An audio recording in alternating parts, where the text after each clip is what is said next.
Hello बच्चों, पिछले class में हमने दर्पण तथा प्रतिबिंब के बारे में पढ़ा था। प्रतिबिंब क्या होता है और दर्पण कितने प्रकार के होते हैं। तो उसी कड़ी में आगे हम देखेंगे कि प्रतिबिंब बनते कैसे हैं और प्रतिबिंब बनने के नियम कौन से होते हैं। तो प्रतिबिंब बनने के बेसिकली 3 नियम होते हैं। जिन नियमों द्वारा प्रतिबिंब का निर्माण होता है, ऐसे कितने नियम हैं? 3 नियम हैं। तो चलिए आइए देखते हैं कि गोलीय दर्पण द्वारा प्रतिबिंब बनने के जो तीनों नियम हैं उनको। तो पहला नियम क्या होता है? गोलीय दर्पण द्वारा जो प्रतिबिंब बनने का पहला नियम है वो क्या कहता है? पहला नियम यह कहता है कि यदि मुख्य अक्ष के समांतर कोई प्रकाश की किरण चल रही है तो वह दर्पण से परावर्तन के पश्चात मुख्य अक्ष के फोकस से जाएगी या मुख्य अक्ष के फोकस से आती हुई प्रतीत होगी। कल हमने बात की थी कि अवतल दर्पण में जो फोकस होता है वो कैसा होता है? वास्तविक होता है, तथा उत्तल दर्पण का फोकस कैसा होता है? आभासी होता है। तो उत्तल दर्पण के फोकस के लिए क्या होगी? किरणें वहां से आती हुई प्रतीत होंगी, तथा अवतल दर्पण के फोकस के लिए बात की जा रही है कि मुख्य अक्ष के समांतर जब कोई प्रकाश की किरण जाएगी तो मुख्य अक्ष के फोकस से होके जाएगी। तो पहला नियम क्या कहता है कि जब प्रकाश की किरणें मुख्य अक्ष के समांतर चलती हैं, जब प्रकाश की किरण मुख्य अक्ष के दर्पण के मुख्य अक्ष के समांतर, दर्पण के मुख्य अक्ष के समांतर चलने वाली प्रकाश की किरण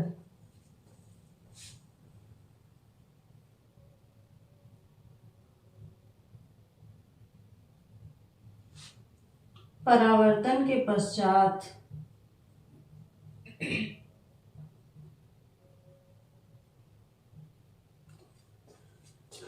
फोकस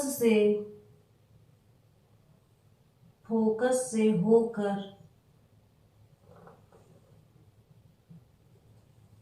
होकर जाती है या आती हुई प्रतीत होती है, आती हुई प्रतीत होती है।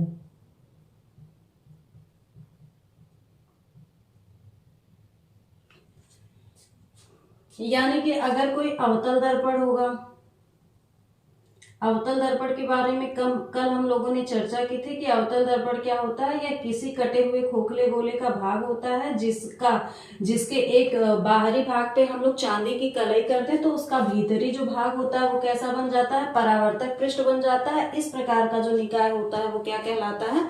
अवतल दर्पण कहलाता है। तो हमने अवतल दर्पण में क्या देखा? यहाँ पे क्या होता था? मुख्य अक्ष होता था, ध्रुव होता था, जिसको हम लोग P से डिनोट करते थे। तो हमने बात क्या की कि दर्पण के मुख्य अक्ष के समांतर चलने वाली प्रकाश की किरण, अगर कोई प्रकाश की किरण ऐसे मुख्य अक्ष के समांतर जाएगी तो जैसे ही ये दर्पण से टकराएगी तो यहाँ पे कौन सी घटना होगी? परावर्तन की घटना होगी। और परावर्तन की घटना जैसे ही होगी उसके पश्चात ये किरण कहाँ से होके जाएगी? दर्पण के फोकस से होके जाएगी। या अगर यही हम बात करते हैं उत्तल दर्पण की, ये कौन सा दर्पण है?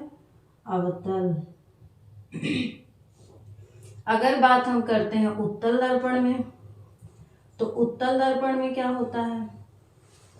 अगर मुख्य अक्ष के समांतर कोई प्रकाश की किरण जा रही है तो परावर्तन के पश्चात, यहां से टकराने के बाद परावर्तन होगा, ये किरण लगेगी कि यहां से आ रही है और ये क्या होगा? इसका फोकस होगा।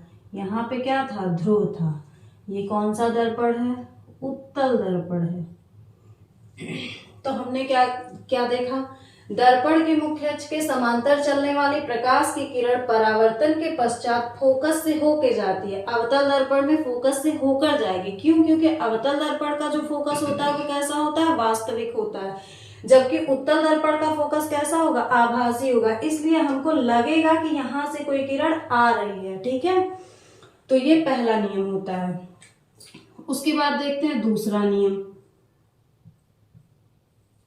दूसरा नियम, दर्पण से प्रतिबिंब बनने का दूसरा नियम क्या कहता है? दूसरा नियम यह कहता है कि क्या कहते हैं, अगर कोई प्रकाश की किरण फोकस से होकर के जाती है तो, यदि कोई प्रकाश की किरण फोकस से होके जाती है, ऐसे कोई प्रकाश की किरण कहां से जाएगी? ये क्या हो गया? इस दर्पण का फोकस हो गया, ये क्या हो गया? मुख्य अक्ष हो गया। यदि कोई प्रकाश की किरण दर्पण के फोकस से होकर जाती है तो जैसे ही जाके इस दर्पण से टकराएगी तो कौन सी घटना होगी? परावर्तन की घटना होगी। और ज्यों ही परावर्तन की घटना होगी त्यों ही ये किरण क्या हो जाएगी? मुख्य अक्ष के समांतर हो जाएगी। तो यदि कोई प्रकाश की किरण दर्पण के फोकस से होके जाती है तो परावर्तन के पश्चात वो कहां से क्या हो जाती है? मुख्य अक्ष के समांतर हो जाती है। ये घटना किसमें हुई है? अवतल दर्पण में। लेकिन उत्तल दर्पण में क्या होगा? सिर्फ इसका आभास होगा। उत्तल दर्पण में क्या होता है? यदि कोई प्रकाश की किरण फोकस से जाती हुई प्रतीत हो, ऐसे जाती हुई प्रतीत होगी, तो जैसे ही यहाँ पे परावर्तन होगा ये क्या हो जाएगी? मुख्य अक्ष के समांतर हो जाएगी। ठीक है, मुख्य अक्ष के क्या हो गई? समांतर हो गई। यहाँ पे क्या हो गया? इस उत्तल दर्पण का ध्रुव हो गया, यहाँ पे क्या है? उत्तल दर्पण का फोकस है। ये कौन सा दर्पण है? उत्तल दर्पण है। इन सब की बात हम लोग पहले कर चुके हैं। ठीक है, तो दूसरा नियम क्या कहता है कि यदि कोई प्रकाश की किरण दर्पण के फोकस से होकर के जाती है तो वो परावर्तन के पश्चात मुख्य अक्ष के समांतर हो जाती है, या यदि कोई प्रकाश की किरण फोकस से आती हुई प्रतीत होती है तो दर्पण से परावर्तन के पश्चात वो मुख्य अक्ष के समांतर हो जाती है। ठीक है, तो अब देखते हैं क्या हम तीसरा नियम।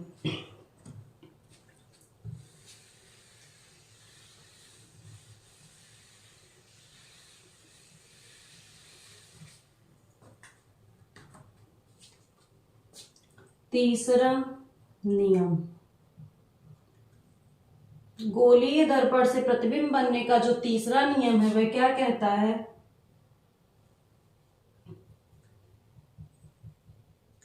यदि कोई प्रकाश की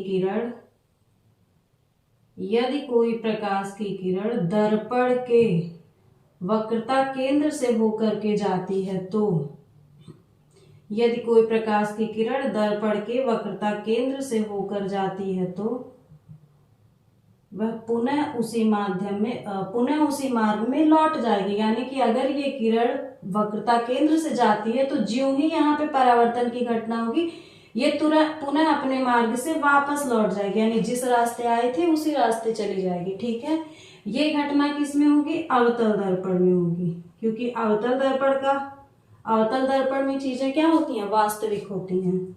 लेकिन ज्यों ही हम बात यहाँ पे उत्तल दर्पण की करेंगे तो यहाँ पे क्या हो जाएगा कि यदि कोई प्रकाश की किरण कहां से जा रही है? इस दर्पण के वक्रता केंद्र से। ये हो गया इस दर्पण का फोकस और ये हो गया इसका वक्रता केंद्र। यदि कोई प्रकाश की किरण उसके वक्रता केंद्र से आती हुई प्रतीत होती है तो वो पुनः उसी मार्ग में वापस लौट जाती है। यानी कि ऐसे क्या होगा? ये आती हुई प्रतीत होगी, फिर पुनः क्या हो जाएगी? चली जाएगी। लगेगा कि वक्रता केंद्र से आ रही है, फिर पुनः वो वक्रता केंद्र के द्वारा ही अपने मार्ग में वापस लौट जाएगी। तो ये हमारा क्या हो गया? तीसरा नियम हो गया। तो प्रतिबिंब बनने के, गोलीय दर्पण से प्रतिबिंब बनने के कितने नियम होते हैं? 3 नियम होते हैं। हमने तीनों नियमों को बारी बारी से देखा। पहला नियम क्या कह रहा था कि यदि कोई प्रकाश की किरण मुख्य अक्ष के समांतर जा रही है तो दर्पण से परावर्तन के बाद कहां से जाएगी? फोकस से होके जाएगी। और दूसरा नियम क्या कह रहा था कि यदि कोई प्रकाश की किरण दर्पण के फोकस से होके जाती है तो दर्पण से परावर्तन के पश्चात मुख्य अक्ष के समांतर हो जाती है। और तीसरा नियम क्या कहता है हमारा कि यदि कोई प्रकाश की किरण वक्रता केंद्र से होके जाती है तो परावर्तन के पश्चात वह पुनः अपने मार्ग में वापस लौट जाती है। ठीक है, तो यहाँ तक चीजें समझ में आई। तो चलिए आगे भी देखते हैं। आगे क्या देखना है? जब हम लोगों ने प्रतिबिंब बनने के नियम देख लिए तो अब देखते हैं कि प्रतिबिंब बनता कैसे है। कि अगर हम किसी वस्तु को कहाँ पे रखें तो उसका प्रतिबिंब कहाँ बनेगा।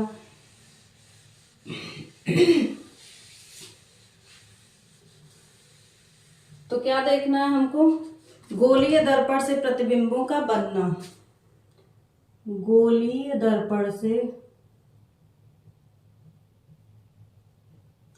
या गोलीय दर्पण द्वारा, गोलीय दर्पण से प्रतिबिंबों का बनना।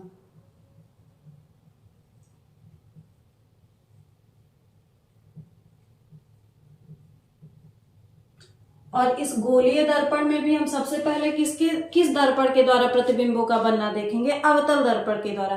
क्यों? क्योंकि हम पहले भी बात कर चुके हैं कि गोलीय दर्पण हमारा कितने प्रकार का होता है, दो प्रकार का, एक तो हो गया अवतल दर्पण और एक हो गया उत्तल दर्पण। तो गोलीय दर्पण से प्रतिबिंब क्या होंगे, दोनों दर्पणों द्वारा बनेंगे। तो हम सबसे पहले किस दर्पण की बात कर रहे हैं, अवतल दर्पण की। तो पहला क्या होगा, अवतल दर्पण द्वारा, सॉरी,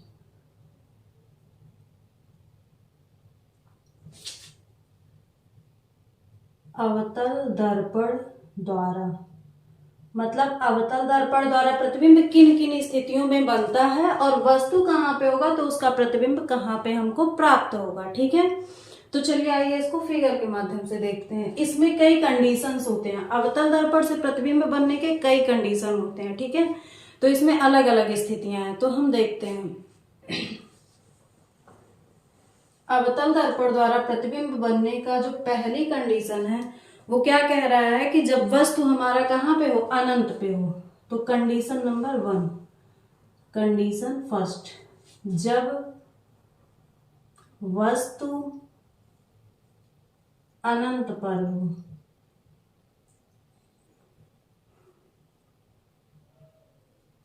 चलिए देखते हैं, जब वस्तु हमारा अनंत पे होगा तो अवतल दर्पण से उसका प्रतिबिंब कहाँ पे बनेगा। तो पहले उसके लिए जरूरी क्या है, अवतल दर्पण का होना। अवतल दर्पण क्या होता है, कटे हुए खोखले गोले का भाग होता है जिसके बाहरी पृष्ठ पे क्या करते हैं, हम चांदी की कलई कर देते हैं, जिससे उसका भीतरी पृष्ठ क्या बन जाता है, परावर्तक पृष्ठ बन जाता है। तो ये क्या कहलाएगा, अवतल दर्पण कहलाएगा। ठीक है, अवतल दर्पण को हमने बना लिया है, तो अब क्या बनाएंगे, मुख्य अक्ष को बनाएंगे।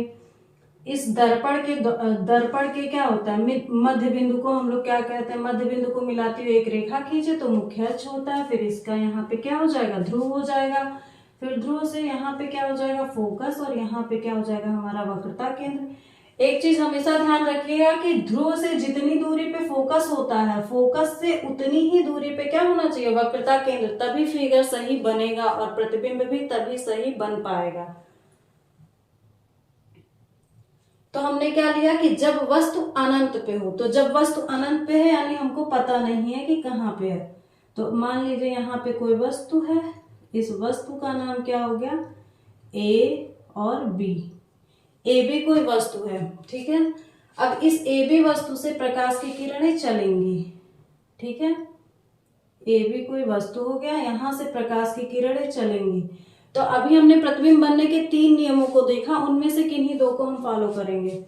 तो पहला क्या कह रहा है कि अगर क्या कहते हैं प्रतिबिंब अनंत पे है तो प्रकाश की किरण यहां से जाएगी। जो प्रकाश की किरण मुख्य अक्ष के समांतर जाती है वो परावर्तन के पश्चात कहां से जाती है, मुख्य अक्ष के फोकस से होकर जाती है, ठीक है। अभी हम लोगों ने देखा कि अगर कोई प्रकाश की किरण मुख्य अक्ष के समांतर जाती है तो परावर्तन के पश्चात वो कहां से जाती है, दर्पण के फोकस से होकर जाती है। उसके बाद एक नियम में हमने देखा कि यदि प्रकाश की किरण कहां से जाए, वक्रता केंद्र से होकर जाए। यदि प्रकाश की किरण वक्रता केंद्र से होकर जाए तो वो क्या होगा, अपने मार्ग में पुनः वापस लौट जाएगी।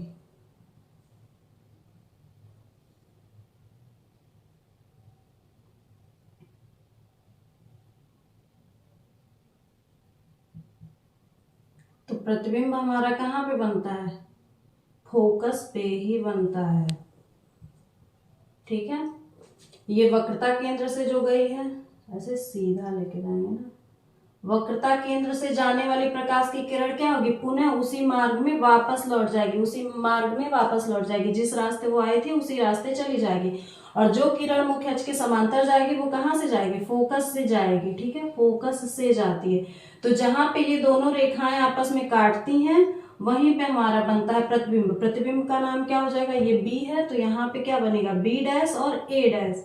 ठीक है, बी डैश और ए डैश प्रतिबिंब बना है। इस प्रतिबिंब की स्थिति कैसी है, मतलब इस प्रतिबिंब की स्थिति, मतलब प्रतिबिंब बना कहाँ पे है, तो स्थिति में क्या लिखेंगे, फोकस। प्रतिबिंब जो हमारा बना है वो कहाँ पे बना है, फोकस पे बना है। और क्या है, वास्तविक है, क्योंकि जो प्रतिबिंब हमारा उल्टा बनता है वो हमेशा वास्तविक होता है। इसकी बात हम पहले भी कर चुके हैं। तो यहाँ पे दिखता, ये प्रतिबिंब कैसा बनता है, उल्टा। तो ये वास्तविक के साथ साथ कैसा है, उल्टा है। प्रतिबिंब हमारा बना कहाँ पे है, फोकस पे बना है, और वास्तविक है, उल्टा है। और एक क्या कंडीशन कह रहा है कि वस्तु से छोटा है, वस्तु से छोटा। ठीक है, तो हम क्या देख रहे हैं कि अवतल दर्पण द्वारा प्रतिबिंब कैसे बनते हैं। अवतल दर्पण द्वारा प्रतिबिंब बनने की कई कंडीशन है। तो पहले कंडीशन में हम देख रहे हैं जब वस्तु हमारा कहाँ पे होगा, अनंत पे होगा। जब हमारी वस्तु अनंत पे होगी तो अवतल दर्पण द्वारा जो बना प्रतिबिंब होगा वो कहाँ पे बनेगा, फोकस पे बनेगा, अवतल दर्पण के फोकस पे बनेगा। और कैसा होगा, वास्तविक होगा, उल्टा होगा, वस्तु से छोटा होगा। ठीक है, तो समझ में आया होगा। अगली स्थिति देखते हैं, कंडीशन नंबर 2।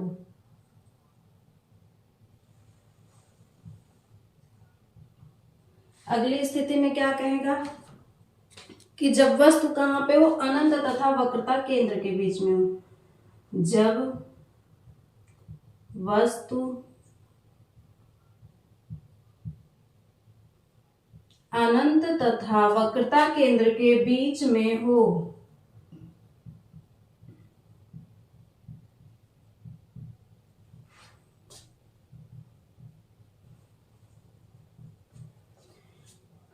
चलिए आइए देखते हैं। जब वस्तु हमारा अनंत तथा वक्रता केंद्र में होगा तब उसका प्रतिबिंब कहाँ पे बनेगा। तो हम क्या देख रहे हैं, पहले अवतल दर्पण द्वारा प्रतिबिंबों का निर्माण ही देख रहे हैं। तो हम सबसे पहले क्या लेंगे, एक अवतल दर्पण लेंगे। ये क्या हो गया, अवतल दर्पण का मुख्य अक्ष हो गया। ये क्या हो गया, इस अवतल दर्पण का ध्रुव हो गया। यहाँ पे क्या हो गया, अवतल दर्पण का फोकस हो गया। यहाँ पे क्या हो गया, अवतल दर्पण की वक्रता केंद्र हो गया। वस्तु को कहाँ पे रखना है, वक्रता केंद्र तथा अनंत के बीच में। इसका मतलब वस्तु हमारा यहीं कहीं आसपास में होगा। ठीक है, वस्तु हमारा कहाँ पे होगा, यहीं कहीं आसपास में होगा। इस वस्तु का नाम क्या हम लेंगे, ए और बी। अब इस वस्तु से चलने वाली जो सीधी प्रकाश की किरण होगी वो क्या होगी, मुख्य अक्ष के समांतर जाएगी। और हमने देखा है कि मुख्य अक्ष के समांतर चलने वाली प्रकाश की किरणें परावर्तन के पश्चात कहाँ से होके जाती हैं, मुख्य अक्ष के फोकस से होके जाती हैं। ठीक, तथा जो प्रकाश की किरण कहाँ से होके जाती है, वक्रता केंद्र से होके जाती है। दर्पण हमारा छोटा पड़ गया। तथा जो प्रकाश की किरण कहाँ से होके जाती है, वक्रता केंद्र से होके जाती है, वो पुनः उसी मार्ग से वापस लौट जाती है। तो इस प्रकार जहां पे दोनों किरणें आपस में मिलती हैं वहां पे बनता है हमारा प्रतिबिंब। यहाँ पे ये क्या हो गया, बी डैश और ए डैश। ये भी प्रतिबिंब कैसा है, पहले देखते हैं बना कहाँ पे, यानी इस प्रतिबिंब की स्थिति क्या है। प्रतिबिंब की स्थिति कहाँ पे होगी, जब हमारा वस्तु अनंत तथा वक्रता केंद्र के बीच में होगा तब हमारा प्रतिबिंब कहाँ पे बनेगा, वक्रता केंद्र तथा फोकस के बीच में। यहाँ पे वक्रता केंद्र है और यहाँ पे फोकस है, इन दोनों के बीच में ही तो प्रतिबिंब बना है। तो प्रतिबिंब की स्थिति क्या होगी, वक्रता केंद्र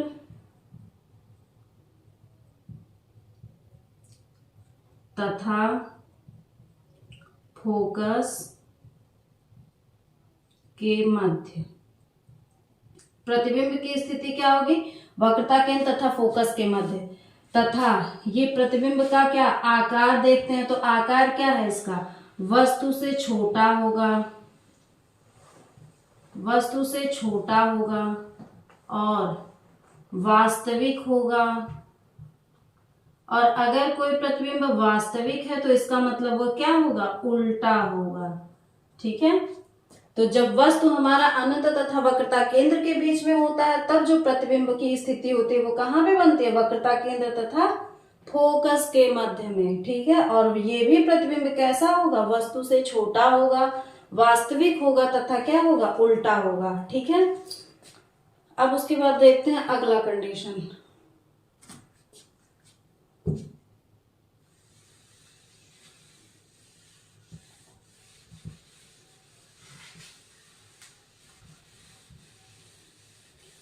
अगला कंडीशन क्या कहता है, जब वस्तु हमारा कहाँ पे हो, वक्रता केंद्र पे हो। हम कंडीशन नंबर कौन सा पढ़ रहे हैं, 3। जब वस्तु वक्रता केंद्र पर हो,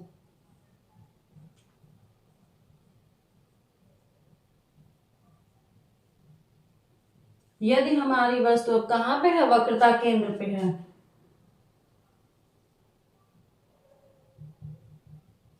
अवतल दर्पण हो गया, मुख्य अक्ष ये इस दर्पण का ध्रुव हो गया, ये इस दर्पण की फोकस हो गया, मुख्य फोकस, और इस दर्पण का क्या हो गया, वक्रता केंद्र। अब इस बार जो वस्तु है वो कहाँ पे स्थित है, वक्रता केंद्र पर ही स्थित है। इस बार जो वस्तु है ए बी, इस बार जो वस्तु है वो कहाँ पे स्थित है, वक्रता केंद्र पर ही स्थित है। तो मुख्य अक्ष के समांतर चलने वाले प्रकाश की किरणें परावर्तन के पश्चात कहां से होके जाएंगी, फोकस से होके जाएंगी।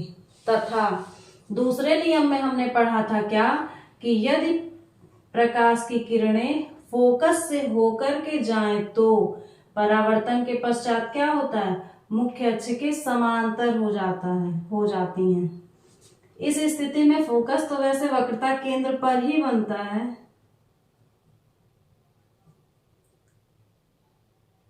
जबरदस्ती बना देते हैं।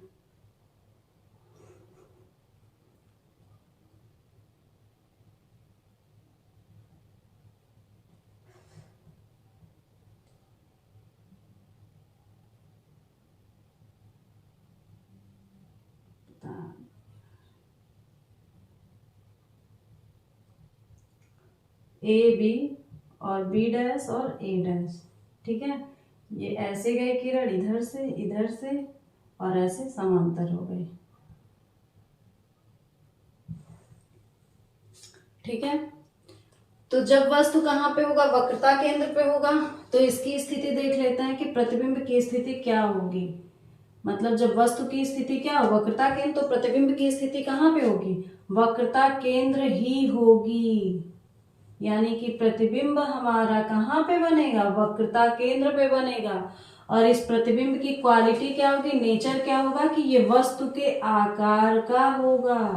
यानी कि वस्तु के आकार का, यानी कि जितनी लंबाई वस्तु की होगी उतनी ही लंबाई का हमारा प्रतिबिंब भी बनेगा, तथा उल्टा होगा। और जो प्रतिबिंब हमारा उल्टा होता है वो हर हाल में क्या होता है, वास्तविक होता है, ठीक है। तो जब वस्तु वक्रता केंद्र पे होगा तो प्रतिबिंब कहाँ बनेगा, वक्रता केंद्र पे ही बनेगा, वस्तु के आकार का बनेगा, तथा कैसा होगा, वास्तविक होगा और उल्टा होगा। अब अगली स्थिति देखते हैं, जब वस्तु हमारा कहाँ पे होगा, फोकस तथा वक्रता केंद्र के बीच में होगा। अगली स्थिति क्या है, फोकस तथा वक्रता केंद्र के बीच में है, तो उसका प्रतिबिंब कहाँ पे बनेगा। अगली स्थिति, जब वस्तु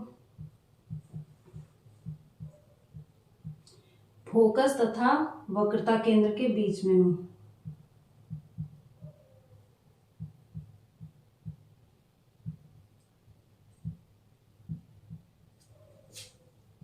ये मध्य स्थित हो या मध्य हो, ठीक है। चलिए आइए देखते हैं, हम लेंगे कोई अवतल दर्पण,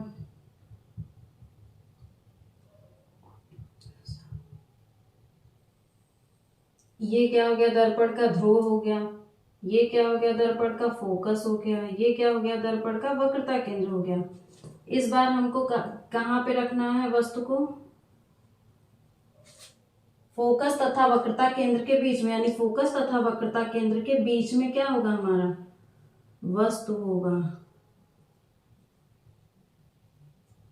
ठीक है, तो जब वस्तु कहाँ पे होता है, फोकस तथा वक्रता केंद्र के बीच में होता है, तब यहां से मुख्य अक्ष के समांतर चलने वाली प्रकाश की किरणें परावर्तन के पश्चात कहां से जाएंगी, फोकस से होके जाएंगी, तथा जो किरण फोकस से होके जाती है वो परावर्तन के पश्चात क्या हो जाती है, मुख्य अक्ष के समांतर हो जाती है।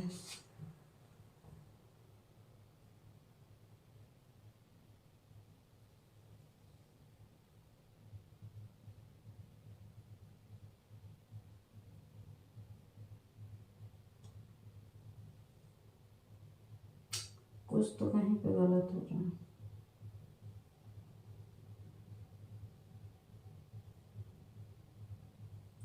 हाँ, ये क्या है, वक्रता केंद्र है। ठीक है, प्रतिबिंब क्या हो गया, बी डैश और ए डैश हो गया। ठीक है, ये प्रकाश की किरण ऐसे गई थी और इधर से, और ये क्या है, ऐसे जा रही है और मुख्य अक्ष के कहाँ पे हो जा रही है, समांतर हो जा रही है। ठीक है, तो जब वस्तु हमारा फोकस तथा कहाँ पे होगा, वक्रता केंद्र तथा फोकस के मध्य में होगा। जब वस्तु फोकस तथा वक्रता केंद्र के मध्य में होगा तो उसका प्रतिबिंब कहाँ पे बनेगा, अनंत तथा वक्रता केंद्र के मध्य बनता है। ठीक है, तो उसका प्रतिबिंब कहाँ पे बनता है,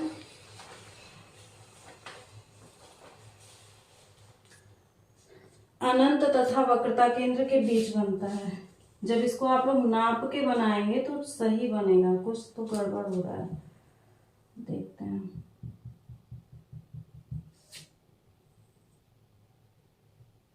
जितनी दूरी पे हमारा फोकस होगा उसकी दुगनी दूरी पे क्या होगा, वक्रता केंद्र होगा।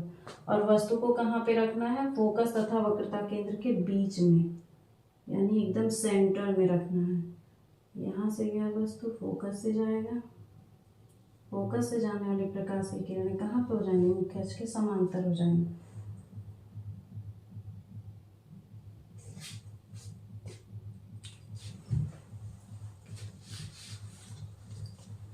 तो इसमें स्थिति क्या होती है प्रतिबिंब की, प्रतिबिंब कहाँ पे बनता है हमारा, वक्रता केंद्र तथा अनंत के बीच में बनता है।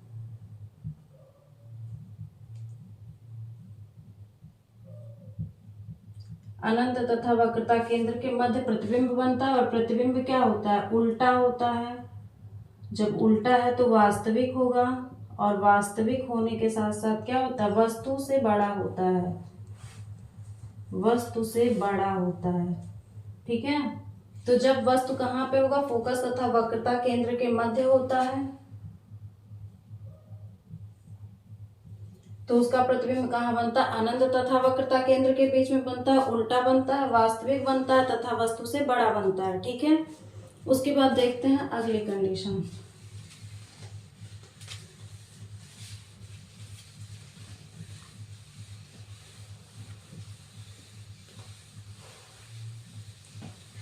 अगली कंडीशन में क्या होगी, जब वस्तु कहाँ पे स्थित होगा, फोकस पे स्थित होगा। कौन सा नंबर था, 5वां शायद। जब वस्तु फोकस पर स्थित हो, फोकस पर हो,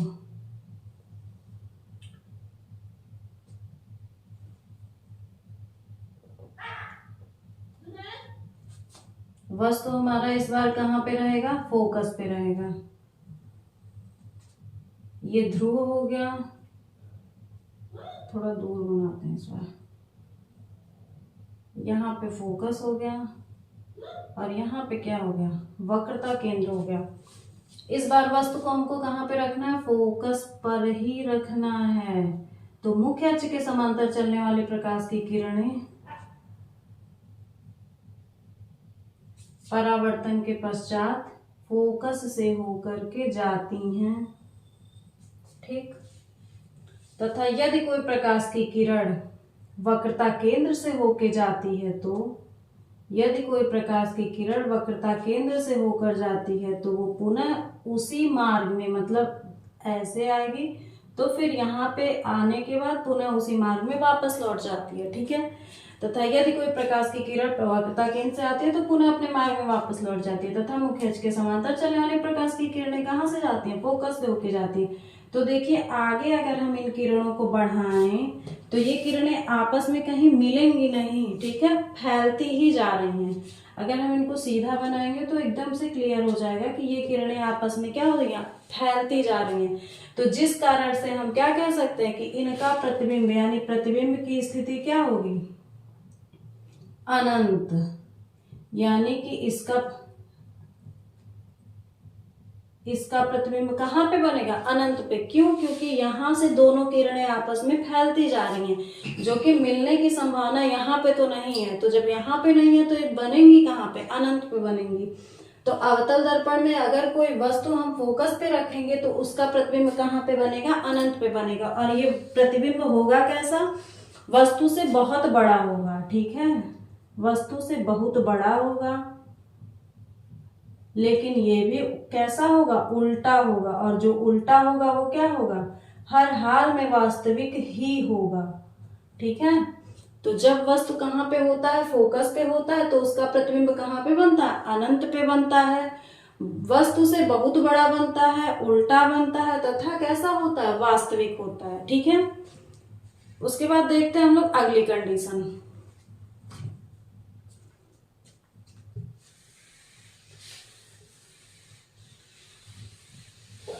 जब वस्तु कहाँ पे होगा? इस बार मुख्य फोकस तथा ध्रुव के बीच में होगा। कंडीशन नंबर 6, जब वस्तु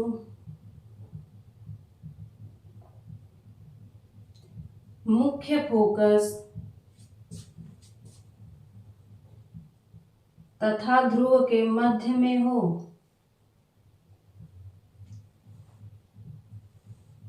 ध्रुव के मध्य हो, ठीक है। चलिए आइए देखते हैं।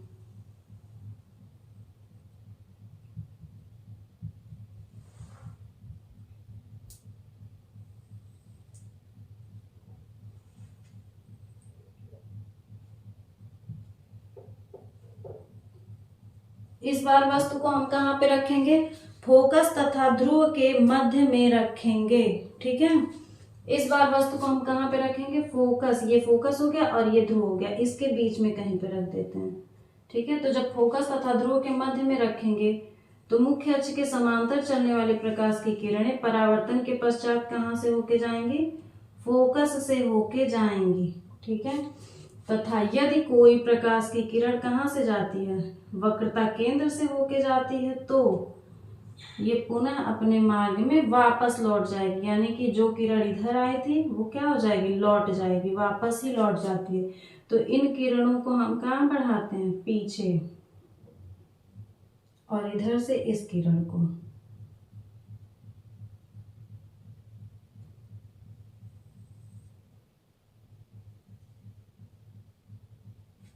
इस प्रतिबिंब वस्तु का नाम क्या हो गया? A B.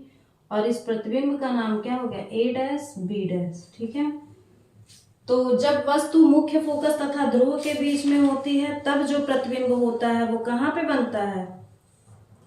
दर्पण के पीछे बनता है, ठीक है।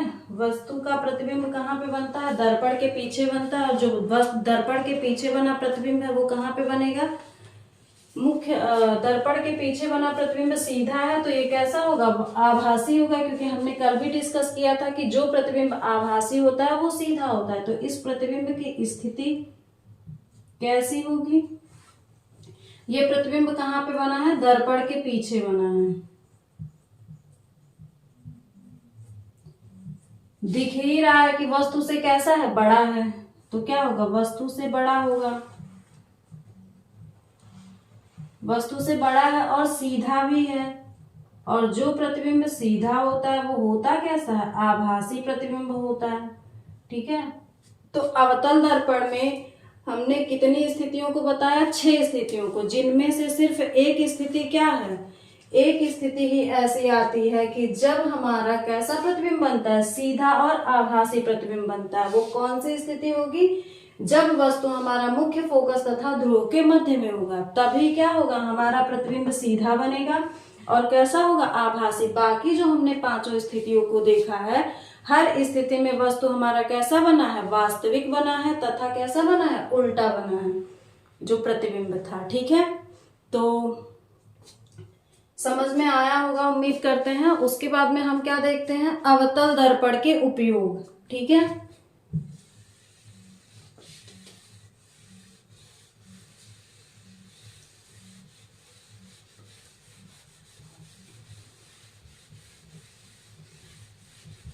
अवतल दर्पण के उपयोग में हम क्या देखेंगे कि अवतल दर्पण का उपयोग कहाँ कहाँ पे करते हैं।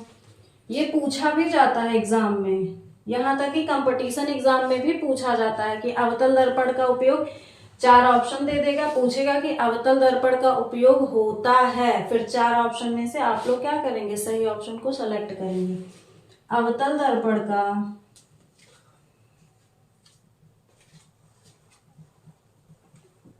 या अवतल दर्पण के उपयोग। पहला, अगर किसी हम बड़े द्वारक का अवतल दर्पण लेते हैं तो उसका उपयोग क्या होता है, जो नाई लोग होते हैं वो दाढ़ी बनाने में यानी कि सेविंग में किया जाता है। ठीक है, तो पहला उपयोग क्या हो गया, हम ऐसे शॉर्ट में लिख देते हैं, दाढ़ी बनाने में।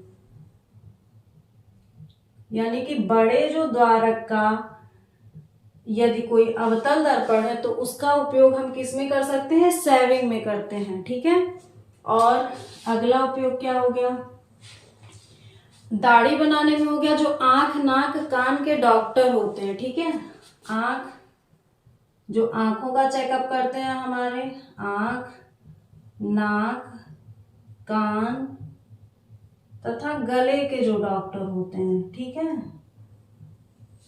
या गले के जो डॉक्टर होते हैं चेकअप के रूप में,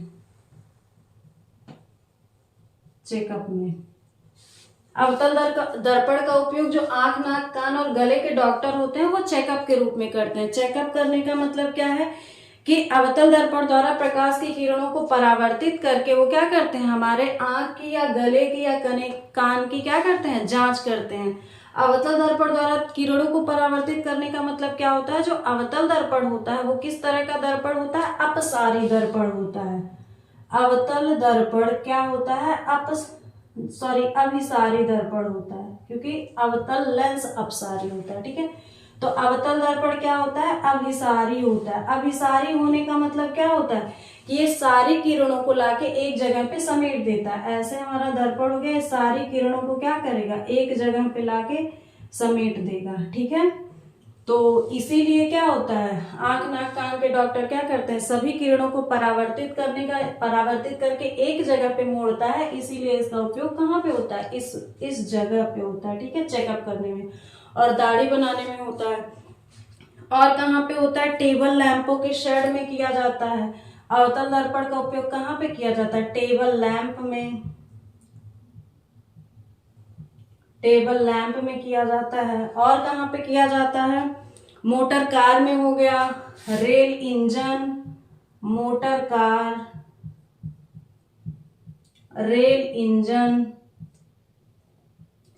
steamer, motor car, rail engine, steamer, और जो हमारा सर्च लाइट होता है, सर्च लाइट, उन सब के परावर्तक लैंपों के रूप में हम क्या करते हैं, अवतल दर्पण का उपयोग करते हैं। ठीक है, तो अवतल दर्पण का उपयोग कहाँ कहाँ करते हैं, पहला तो सेविंग में हो गया, दूसरा आंख नाक कान या गले के डॉक्टर क्या करते हैं, चेकअप करने के लिए भी इस दर्पण का ही प्रयोग करते हैं। और क्यों करते हैं, क्योंकि ये अभिसारी दर्पण होता है, सभी किरणों को एक जगह ही लाके कहाँ मोड़ देता है। ठीक है, टेबल लैंप में भी होता है इसका उपयोग, मोटर कार में होता है, रेल के इंजनों में होता है, स्टीमर में भी होता है इसका उपयोग। ठीक है, तो फिर हमने क्या क्या देखा, अवतल दर्पण के पहली बात देखा कि प्रतिबिंब बनने के नियम क्या होते हैं, जिनमें हमने 3 नियमों को देखा कि प्रतिबिंब 3 तरीके से बन सकते हैं।